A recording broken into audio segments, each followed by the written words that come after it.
गरी स्वदेशमै प्रशस्त सम्भावना छ भन्ने प्युठानका विभिन्न स्थानमा गरिएका बाख्रा पालनले प्रश्न पारेको छ।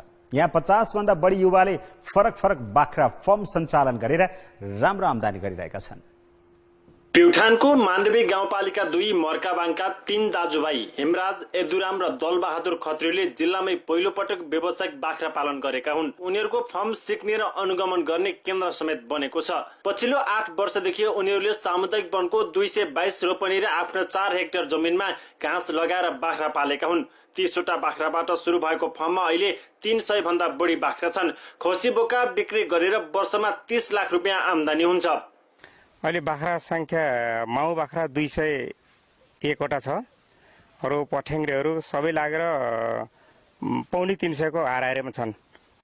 त्यस्तै प्युठान नगरपालिका 3 विजयनगर डुम्रेलीका 3 दाजुभाइले पनि गाउँमै व्यावसायिक बाख्रा पालन गरेका छन्। स्थानीय बीके टुकमान र शोभाराम सुनारले फर्म सञ्चालन गरेका छन्। 50 लाख रुपियाँ लागतमा सञ्चालित उनीहरूको फर्ममा 50 वटा बाख्रा छन्। मैले नेटमा यसो हेर्दाखेरि बाख्रा पालेर चाहिँ केही सन्तुष्टि भएको साथीहरूको चाहिँ यताउति चाहिँ हजुरको मोबाइलमा चाहिँ यस्तै अन्तर्वार्ता गर्दाखेरि सुनेको हुँदा हामी पनि केही गर्न सक्छौँ होला आफ्नै ठाउँमा भन्ने सोचले सर। यस वर्ष मात्रै ब्याड बोकाएर माउ बाख्रा गरी 100 वटा बिक्री गरेर खत्री दाजुभाइले 16 लाख रुपियाँ भन्दा बढी आम्दानी गरे। यता सुनार दाजुभाइको फर्मले पनि राम्रो आम्दानी दिन थालेको छ।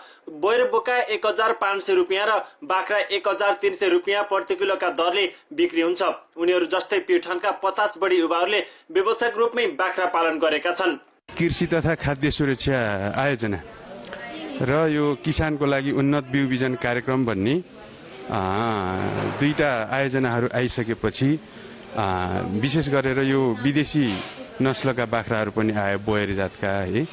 र बोयर जातको बाख्रा आइसकेपछि अहिले चाहिँ एउटा फर्मदेखि लिएर समूह समितिमा सबै ठाउँ त्यो उन्नत नस्लको चाहिँ बोकाहरू वितरण भएको अवस्था छ।